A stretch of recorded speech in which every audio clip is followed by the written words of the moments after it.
Ok, bonjour et bienvenue pour ce premier podcast MWR Life qui est un podcast live.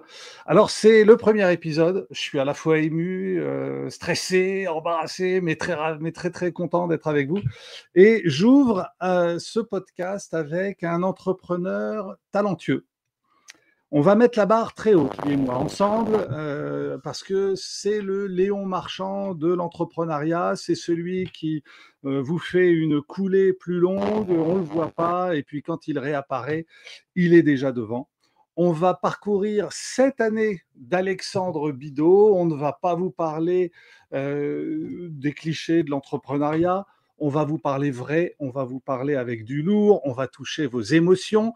On va creuser le vrai parcours, les galères, les choix difficiles et les choix faciles aussi, ceux qui ont vraiment fait la différence pour lui et qui vont également faire la différence pour vous. Aujourd'hui, je vous amène donc à la rencontre d'un homme dont le parcours prouve qu'on peut toujours écrire sa propre histoire. Alexandre Bidot a grandi dans un petit village de Guadeloupe. Il a été entouré de beauté, toute la beauté de cette île, et il a été élevé avec cette idée qu'il fallait travailler dur, trouver un bon job et survivre. Mais au fond de lui, il avait quelque chose qui résonnait, c'est que la vie, ça devait être plus que ça. Un jour, alors qu'il préparait un voyage en famille à Bali, ses élèves, puisqu'il était ainsi professeur, lui parlent d'un concept pour voyager moins cher. Alors ça l'a fait rigoler au début, et puis par curiosité, il a testé. Et sans le savoir, il venait de changer sa trajectoire. Quand le Covid frappe, il perd à peu près tout.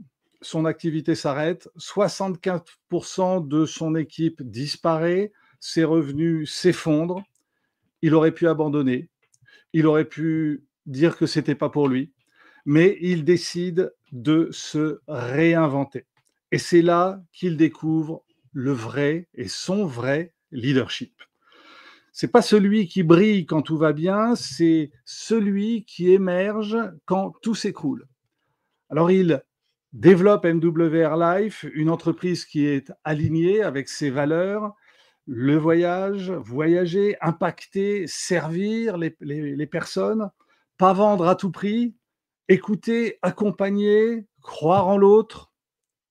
Aujourd'hui, Alexandre a acquis le statut de diamant, mais ce qu'il célèbre, ce ne sont pas les titres. C'est chaque personne qui ose croire à nouveau en elle grâce à lui. C'est chaque transformation, c'est chaque victoire qui est partagée. Son message est clair. Votre situation actuelle n'est pas votre destination. Et si vous hésitez encore à faire un pas, alors posez-vous cette question. Où serez-vous dans 6 mois si vous ne changez rien aujourd'hui? C'est la question qu'il s'est posée. Bonjour Alexandre. Hello Eric, salut, merci pour cette belle introduction. Voilà, merci à toi. Top. Ravi d'être avec toi, ravi de pouvoir partager ce premier épisode de podcast avec toi. On l'a voulu sous forme de discussion, on l'a voulu sincère, on l'a voulu vrai, on voudrait que on aille vraiment au-delà des clichés sur l'entrepreneuriat qu'on peut trouver. Et j'ai un premier élément que j'aimerais partager avec toi parce que dans l'article qui est paru sur toi dans Business for Home, un article qui salue ton ascension. Et j'ai lu que tu disais justement, et je l'ai redit là, en parlant de cette voie toute tracée à laquelle on te préparait, étudier fort, trouver un job, survivre. Et tu dis, quelque chose au fond de moi savait depuis toujours qu'il y avait plus que seulement survivre. Et ce quelque chose au fond de toi, il m'intéresse. C'est quoi? Comment est-ce que tu le définirais? C'est une intuition? C'est cette petite voix? Qu'est-ce que c'est pour toi? Alors pour moi, c'est une très bonne question. C'est avant tout l'intuition. Voilà, avant tout l'intuition. C'est vrai que dès très jeune, le plus jeune âge, je savais qu'au fond de moi, je voulais une vie différente. de ce qu'il y a de conventionnel, de traditionnel. Et donc, c'est vrai que j'ai toujours eu cette petite flamme en moi, cette petite flamme qui m'a toujours donné envie de faire des choses différentes, mais surtout de profiter, et être aligné avec ses valeurs, ne pas jouer un rôle et, et voilà, être quelqu'un de différent, mais en fait, tout simplement, quelqu'un d'aligné. Voilà. Avec des valeurs que tu avais déjà en toi ou des valeurs que tu as construites au travers de ton éducation, de ta vie, de ton expérience? Oui, alors c'est des valeurs que j'ai construites de par mon éducation. Alors moi, comme tu l'as dit lors de la présentation, moi j'ai grandi en Guadeloupe, où j'ai grandi avec notamment j'ai passé beaucoup de temps avec ma grand-mère, donc en Guadeloupe. Donc ma grand-mère, c'est une femme très pieuse, qui passait beaucoup de temps à aider les autres, à prier pour les autres. Énormément de bienveillance, d'amour, énormément d'amour. J'ai grandi dans un amour, un cocon familial, modeste, mais avec ce qu'il fallait pour s'épanouir. Donc, dès le plus jeune âge, dès l'éducation, j'avais déjà cette flamme qui grandissait en moi. Et puis, ben, à l'âge adulte, hein, pour moi, c'était une évidence qu'il fallait perpétuer les traditions, voilà, qu'on m'avait inculquées. Et qui étaient des traditions, donc si je comprends bien, qui étaient vraiment tournées vers les autres. C'est, comme tu dis, l'amour de l'autre, c'est les prier pour les autres, c'est faire attention au bien-être des autres et c'est ce qui t'a peut-être amené à ton métier initial donc qui était dans l'éducation? Alors, mon métier initial, il faut savoir que moi, de base, je suis apporteur d'affaires, d'accord, dans le domaine de la formation. Donc, j'ai accompagné de nombreux coachs, de nombreux organismes de formation à développer la partie commerciale, hein. Donc, moi, j'étais toujours chargé du développement commercial. Et effectivement, c'est un métier qui m'a toujours tenu à cœur parce que j'ai toujours aimé aider des entrepreneurs. Donc, il faut savoir que moi, je viens aussi d'une famille d'entrepreneurs en Guadeloupe.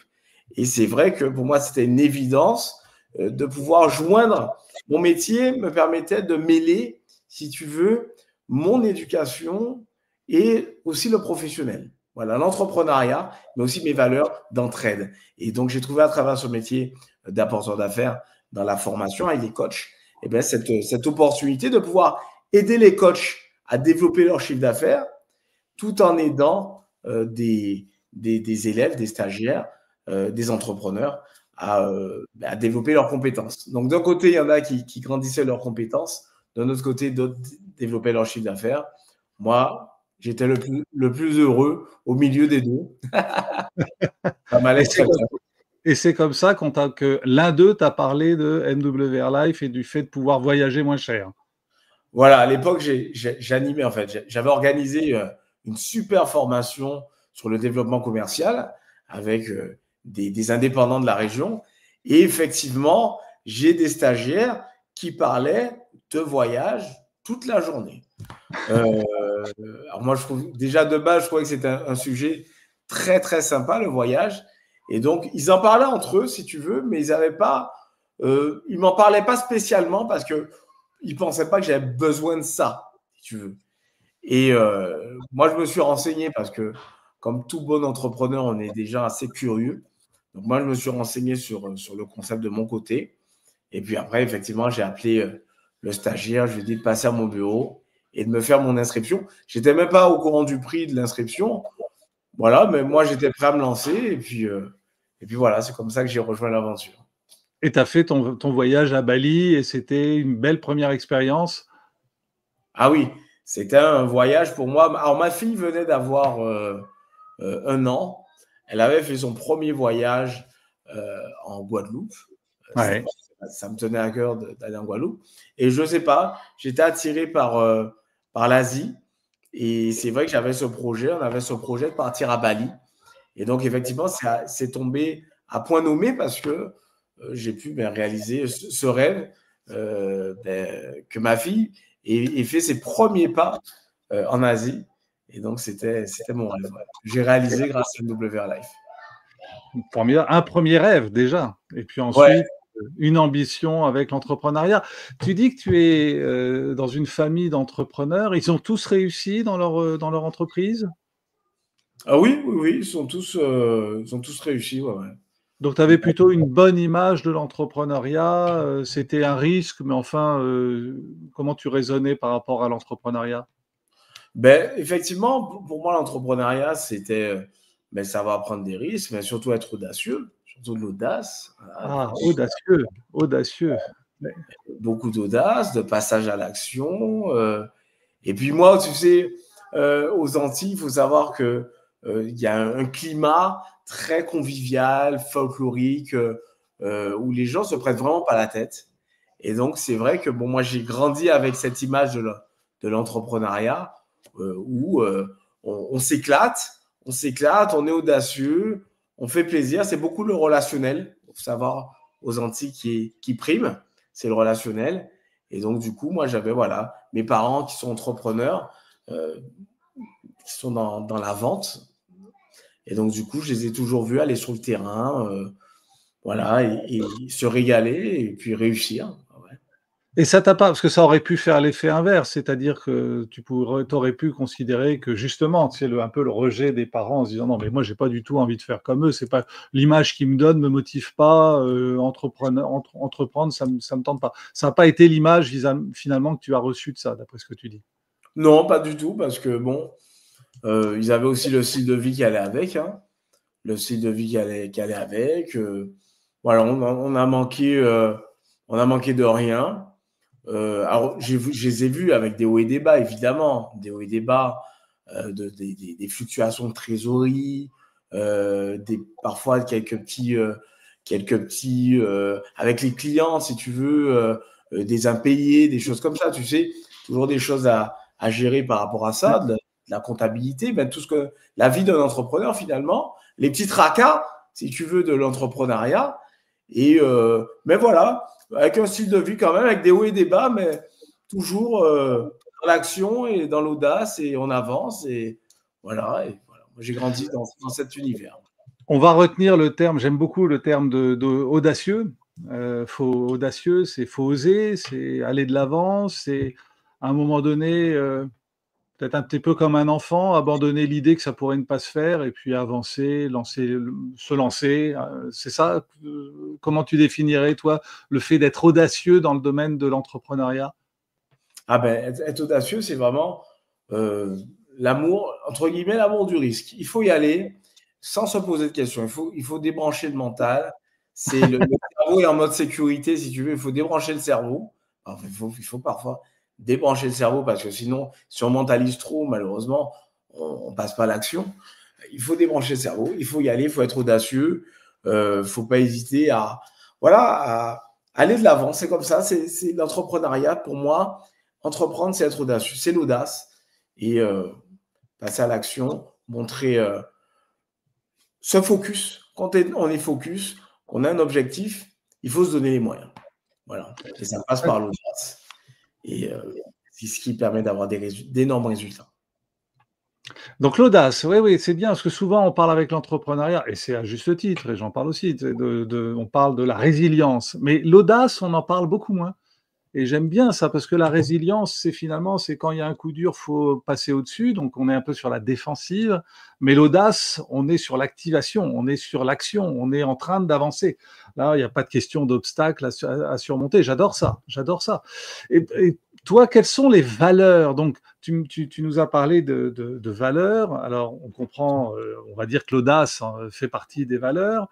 L'amour des autres fait partie de tes valeurs, d'après ce que tu nous dis. Est-ce qu'il y a d'autres valeurs qui te tiennent à cœur et qui auraient pu concourir à ton choix de travailler avec MWR Life? L'authenticité. Voilà. L'authenticité. Moi, c'est quelque chose qui m'a tout de suite frappé avec MWR Life. C'est ce premier Zoom avec le fondateur, Yoni Ashurov. Et là, Eric, franchement, je suis tombé des nues. J'ai vraiment vu quelqu'un d'authentique.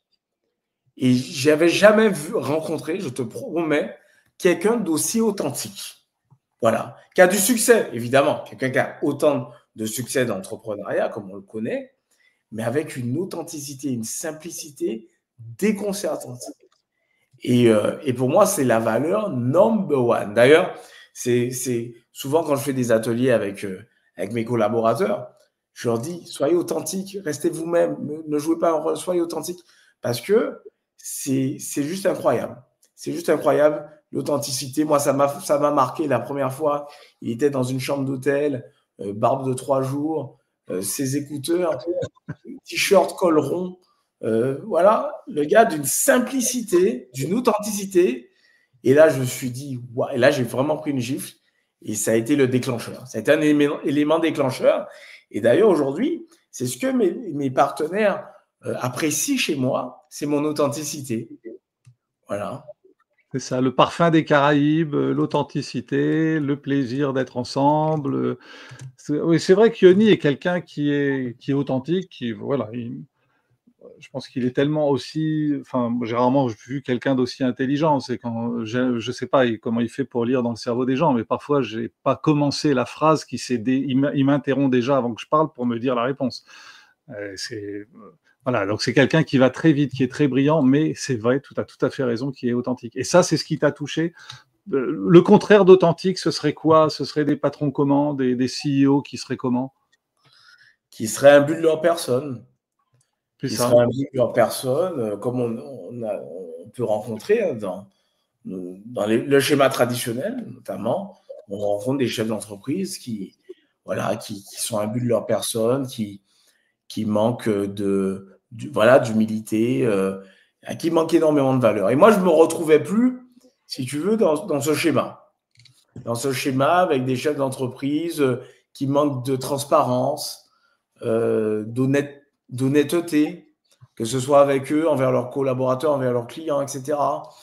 Où il n'y a pas de bienveillance, où c'est de la fausse bienveillance.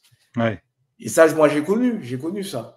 Donc moi, c'est vraiment ça va aux antipodes de ce que j'ai découvert avec MWR Life. Et donc, tu as découvert à la fois derrière l'authenticité, l'effort de transparence, la bienveillance, le fait d'être tourné vers les autres, c'est ça?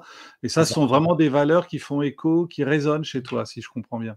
Voilà, et pas que chez moi, également chez toutes les personnes qui rejoignent le réseau aujourd'hui, parce qu'on est aussi la vitrine de l'entreprise à travers les valeurs. Et pour moi, ceux qui réussissent, c'est ceux qui transmettent le mieux la vitrine, en fait, l'image, l'authenticité de cette entreprise. Et donc, quand tu rencontres des personnes, des prospects, au travers du réseautage, au travers des contacts qui te sont communiqués, tu fais attention à cette authenticité? Il faut que tu sois à l'aise avec la personne ou finalement, bon, tu vas lui présenter comme à tout le monde? Non. Moi, si tu veux, je crée une vraie relation. Parce que j'ai compris que le marketing relationnel, c'est du relationnel. Bon. Comme son nom l'indique. Comme son nom l'indique. On n'est pas dans un schéma de vente où on est vendeur chez But, où on s'en fout des gens qui viennent, leur vie. On est là pour leur vendre un frigidaire ou une télé. On connaît. On n'est pas dans ce schéma dans le marketing relationnel. Pour moi, le marketing relationnel, c'est vraiment l'humain avant l'argent, avant les rangs, avant une position. C'est l'humain. Donc, moi, avant de connecter, enfin, avant de présenter le modèle économique, je tiens vraiment à faire connaissance avec la personne, à connecter avec la personne et à découvrir un petit peu son univers, et trouver des points d'intérêt, parce que si elle est amenée à rejoindre le navire, on va passer un petit bout de temps ensemble. Ouais. Donc autant être aligné dès le début sur les bonnes valeurs, sur les mêmes valeurs, la même fréquence. Et puis, je m'assure. Et en s'assurant de ça, ça augmente également le taux de transformation, le taux de rétention, le taux d'engagement. C'est 30 minutes de prise de contact, de découverte, entre guillemets. C'est un petit peu une découverte, on apprend à se connaître, mais qui font toute la différence sur le long terme. Eh oui, c'est ça, c'est ça.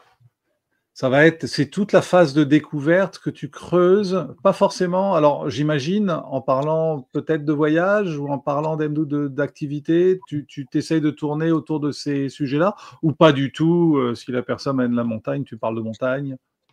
Oui, on peut parler vraiment de tout et de rien, hein. Ça peut être de sport, ça peut être effectivement de voyage, parce que bon, c'est vrai que généralement, quand on se rend compte, on aime tous les deux voyager, généralement. Ouais. Mais ça peut être également de danse, de style de musique, d'expérience professionnelle, de vie de famille. Voilà, un petit peu de tout. Vraiment, on fait connaissance. Et puis, une fois qu'on a créé ce lien et que je me rends compte que c'est une personne qui a des belles valeurs, mais qu'elle également se rend compte qu'on a les mêmes valeurs, ben forcément, on est aligné et c'est beaucoup plus fluide. Donc on n'est pas tout à fait tu m'arrêtes si je me trompe, mais on n'est pas tout à fait dans le pic d'énergie de la personne super enthousiaste qui tout d'un coup, s'excite, va foncer dans le fast start programme, va tout de suite le remporter, va et puis, bon, on sait que derrière ce pic d'énergie qui est très bien parce que ça permet aussi de tester l'entreprise, parfois c'est un petit peu plus long pour arriver silver, pour arriver gold et cetera et c'est là qu'on a des gens qui peuvent se décourager. Est-ce que dans ta méthode, dans ton relationnel que tu crées, finalement, il y a moins d'énergie au départ, on est plus sur du long terme. Comment ça se fonctionne? Bah, en fait, si tu veux, il n'y a pas de science exacte. Si tu veux, j'ai pas vraiment de science exacte par rapport à ça. Mais j'ai des personnes qui démarrent, qui ont un très gros réseau. Donc forcément, quand elles s'inscrivent, ça va. Il n'y a pas, si tu veux, il n'y a pas besoin d'en faire des caisses. Voilà, il C'est n'y a pas, ça. voilà, il y a pas besoin d'en faire des caisses. Souvent, c'est les chefs d'entreprise qui sont déjà aguerris. Donc quand ils démarrent, ils ont déjà un gros réseau, ils passent quelques coups de fil, ça suit derrière. Bon, voilà. Là, il y a pas d'excitation, si tu veux, sur. Voilà. Et puis C'est ça. après, c'est une continuité, si tu veux, sur du long terme, sans forcément partir dans. Voilà. On reste simple, on reste authentique, on reste naturel. Moi, les personnes avec qui je travaille aujourd'hui sont souvent des personnes qui n'ont plus rien à prouver, si tu veux, hein, pas se mentir. Voilà, elles ont déjà, voilà, elles ont une moyenne d'âge 45 ans. Elles ont déjà eu vraiment une très belle expérience entrepreneuriale, souvent des grosses structures à plusieurs millions. Bon, je vais te dire, là, c'est vraiment là où elle veut s'amuser, tu vois, en mettant à profit le réseau pour les revenus, voilà, pour le concept. Donc, Profiter de la vie. Ouais. pour profiter de la vie, tout simplement. Donc, du coup, voilà, et puis ça continue sur du long terme, c'est linéaire Et alors justement, alors ça fait partie des choses dont je m'étais dit: «Tiens, mais ça, il faut que je demande à Alex». Hem, on essaie parfois, on va pas opposer, mais on va challenger 2 termes. Il y a la motivation et la discipline. Dire la motivation, c'est ce qui vous fait démarrer très vite, mais la discipline, ça va moins vite. C'est des process à mettre en route, mais on tient plus longtemps. Est-ce que tu vois ça comment? Motivation par rapport à discipline? ah ben c'est sûr que la discipline, ça fait toute la différence. Ça fait toute la différence. Moi, j'ai dû faire preuve de discipline, très Pardon? clairement. Ouais, Moi, j'ai dû oui. faire preuve de discipline parce qu'il y a eu des moments, on va pas se mentir, où j'étais pas motivé. On a des fois, on est des humains. On a des problèmes personnels, comme tout le monde. On a des choses à gérer, la vie de famille. Parfois, on a des imprévus. Donc, c'est vrai qu'il y a des moments où tu n'es pas motivé, très clairement. Mais ce qui fait pour moi la différence en termes de leadership, c'est la personne qui va être disciplinée. Voilà. C'est ça, c'est ça. Voilà. C'est vraiment ce qui fait la différence. Parce que la motivation, c'est éphémère. Ça a vraiment une durée très limitée, la motivation. C'est un accélérateur, mais Voilà. mmh. C'est un accélérateur. Après, on va avoir des pics de motivation en fonction de ses expériences. Voilà. On a eu une super expérience, on a réservé un super hôtel, on a une super économie, on a été en life expérience, on revient d'un séminaire, on a rencontré les corporates, on a rencontré des gens. Oui, on a des pics de motivation. Mais à un moment donné, c'est la discipline qui doit prendre le relais. C'est ça. C'est ce qui va permettre d'avoir des résultats, c'est surtout dans la discipline. C'est là où on va avoir des gros résultats. Et oui, parce qu'il y a des moments, enfin, on imagine bien, c'est un peu l'image de l'iceberg, on imagine bien que ce qu'on voit de toi, ta réussite, ton style de vie, ton style à toi aussi, toute cette partie visible, elle n'est visible que parce qu'il y a eu des fondations dans le fond de l'iceberg, finalement, toute la partie invisible qui sont peut-être pas faciles. Tu as des moments qui ont été plus durs que d'autres, des moments où ouais, ça a vraiment été compliqué. Raconte-nous un peu. Ah oui, il y a eu des moments très difficiles, hein. Notamment à mes débuts. J'avais des gens dans mon réseau. Alors, à l'époque, quand j'ai démarré, j'étais pas très sélectif. Les gens, bon, je rentrais dans mon réseau, venaient un petit peu, entre guillemets, du tout venant. Et ben, j'ai eu des gens qui m'ont fait des coups dans le dos, des histoires dans le dos. Tu sais, que tu peux retrouver dans un schéma salarial, tu sais, dans une entreprise, tu vois, des fois, entre eux, ils se font des guerres, des histoires. Ouais. Je me suis retrouvé dans des histoires. Moi-même, je n'étais pas au courant. Tu vois, tu vois des trucs de fou. Et tu apprends ça et tu te dis, purée, la personne, tu lui as fait confiance, tu lui as dit des trucs, tu as bossé avec elle, et là, elle te retourne le truc. Elle veut récupérer ton réseau, elle veut partir avec ton réseau, elle veut. Il y a des trucs. Et puis après, tu as le réseau qui se casse la gueule. À un moment donné, tu as le réseau qui se casse la gueule parce que du coup, les gens, finalement, ils sont plus là pour créer des histoires et pour se tirer la couverture dessus. Donc, à un moment, ça se sent, les gens le ressentent. Donc, ça crée des histoires, etc. Donc, le réseau, qu'est-ce qu'il fait? Mais il baisse ses bras. Donc, moi, j'ai eu un moment où j'ai perdu une grande partie de mon réseau, si tu veux. Mais ça a été un mal pour un bien. Voilà, je te dis clairement, ça a été un mal pour un bien. C'était une période qui était très, très difficile. Mais pour moi, c'était la meilleure période, c'était ce moment-là. Mais pourquoi est-ce que tu t'es pas dit à ce moment-là, bon, bah, c'est pas pour moi, quoi. C'est trop difficile, c'est trop dur. Il y a des milliers de personnes qui se disent ça parce que à un moment donné, voilà, on sait que c'est beaucoup d'investissement, ça, c'est pas on n'en récolte pas les fruits tout de suite, c'est long, et puis et puis quand on vit une période très difficile comme tu racontes, bah on arrête. Bah, tout simplement, Eric, parce que moi, je viens d'une famille d'entrepreneurs terrain, d'accord, il faut le savoir. Et depuis que je connais mes parents, rien n'a été facile. Voilà, rien n'a été simple. Rien n'a été simple, rien n'a été facile. Je les ai jamais vus réussir dans la facilité, dans la simplicité. Voilà, depuis au biberon, j'ai jamais vu jusqu'à aujourd'hui qui réussissent dans la facilité. C'est ça pour moi. En fait, ce qui fait la différence, c'est le mindset. Voilà. C'est pour ça que les gens du réseau aujourd'hui, j'en fais beaucoup d'accompagnement au niveau mindset. Parce que j'ai songé, à un moment donné, comme tout le monde, j'ai songé à abandonner. Mais ça a été une fraction de seconde. Parce que dans la même seconde, ben, je me disais, ben, écoute, si tu abandonnes, c'est pour faire quoi? Pour aller où? Pour recommencer où? Etc. En fait, le problème, c'est pas la compagnie. Le problème, c'est pas le corporate, c'est pas le plan de rémunération. Le problème aujourd'hui, c'est tes fondations. Voilà, ce sont tes fondations le problème aujourd'hui. Et donc, du coup, c'est comme ça que j'ai pu rebâtir sur des fondations plus solides et beaucoup de réflexion, beaucoup de développement personnel, énormément de développement personnel. Une période vraiment qu'on appelle la traversée du désert. Développement personnel, affirmation, mais j'en bouffe encore des affirmations parce que, tu sais, souvent, tu es submergé des fois par des pensées négatives, il t'arrive un truc, tout de suite, ça prend une ampleur. Le cerveau, il est là pour ça. Ça prend une ampleur démentielle. Beaucoup d'affirmations, de la visualisation. Et puis, je n'ai pas arrêté d'aller à des événements pour continuer à travailler mes fondations personnelles. Mes fondations personnelles d'entrepreneur. Parce que c'est beaucoup trop facile. Et ça, ce n'est pas que dans le marketing de réseau. Tu as beaucoup d'entrepreneurs, Eric, dans le système traditionnel. Ils sont indépendants, ils sont auto-entrepreneurs. Ils se lancent, ils ont le chômage. Au bout de 2 ans, ils n'ont plus de chômage. Ils sont dos au mur. Et s'ils n'ont pas le mental, ils retournent ils abandonnent.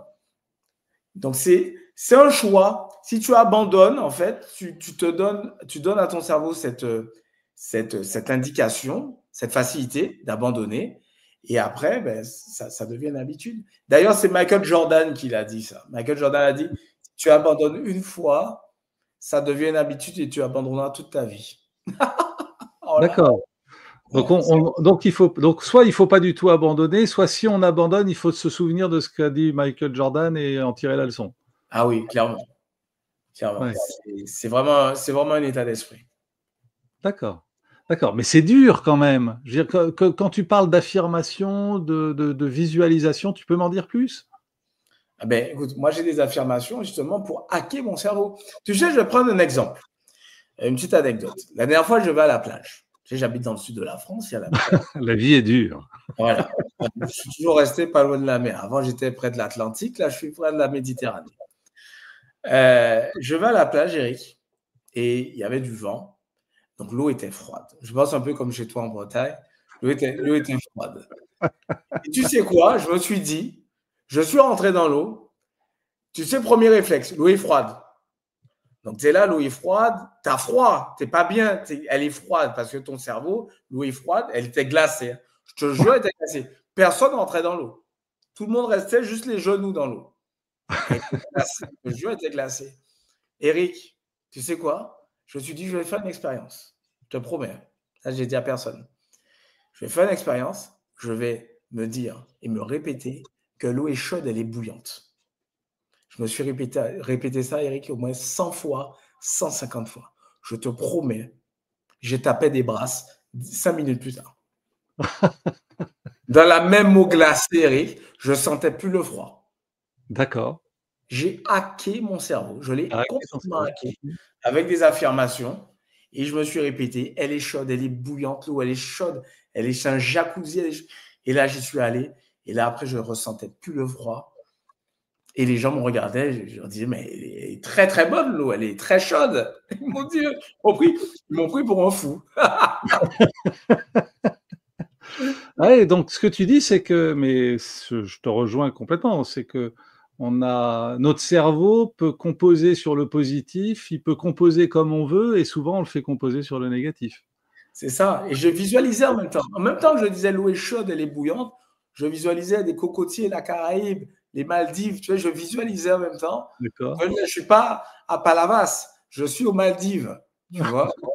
Donc, affirmation et visualisation, mais pour moi, c'est ce qui m'a permis je dis, hein, je ne pourrais pas l'expliquer parce que ce n'est pas palpable, mais c'est ce qui m'a permis de franchir les étapes, hein, de gravir les échelons. À mettre avec ce que tu disais tout à l'heure, c'est-à-dire l'audace, c'est-à-dire que ça suffit pas de se le dire, faut le faire. Faut le On faire. peut se dire l'eau est chaude de la même façon qu'on peut se dire je vais réussir, mais si on fait rien pour, c'est-à-dire si on va pas dans l'eau ou si on se met pas en action entrepreneuriale, bah, finalement rien ne se passe. C'est là où tu parlais un petit peu de la mentalisation des gens qui psychotent un petit peu trop, peut-être. C'est ça? C'est ça. C'est C'est ça, ça. c'est ça. J'ai une citation de Jules Claretie, qui était au 19e siècle, et j'aimerais bien la partager avec toi et que tu me dises ce que tu en penses. Cette citation, elle dit: «Tout homme qui dirige, qui fait quelque chose, donc qui est dans l'action, a contre lui ceux qui voudraient faire la même chose, ceux qui font précisément le contraire, et surtout la grande armée des gens d'autant plus sévères qu'ils ne font rien du tout.» Jules Claretie. Ouais. Qu'est-ce que ça t'inspire? Ben, ça m'inspire que, en fait, tout simplement, il faut comprendre que qu'on fasse les choses ou qu'on ne fasse rien, on sera jugé. Et surtout quand on passe à l'action, qu'on est vu, qu'on est mis en avant, forcément, on est amené à parfois être critiqué par ceux qui ne passent pas à l'action, à être jugé, à être critiqué, parce que voilà, être passé à l'action, mettre en place des choses, parfois c'est être différent, être en marge. Donc pour certaines personnes. Donc voilà, quand on avance et qu'on brille et qu'on a des résultats et qu'on parle de nous et que voilà, on peut être amené à être critiqué, à être jugé, mais ça fait partie Ça fait partie du jeu. Et comment tu réagis par rapport à ça? Alors moi, je réagis très bien. Voilà, moi, je réagis très bien parce que, beh, je me dis que, beh, si, on parle de moi, c'est qu'il y a des résultats, c'est que, je passe pas inaperçu et tant mieux. Mon but, c'est pas de passer inaperçu, mon but, c'est voilà, c'est d'être, mis en avant et donc voilà, je connais l'humain, si tu veux, c'est vrai que à l'ex avec mon expérience du terrain, de l'entrepreneuriat depuis l'âge de 19 ans, hein, j'ai rencontré beaucoup de gens, je connais l'humain.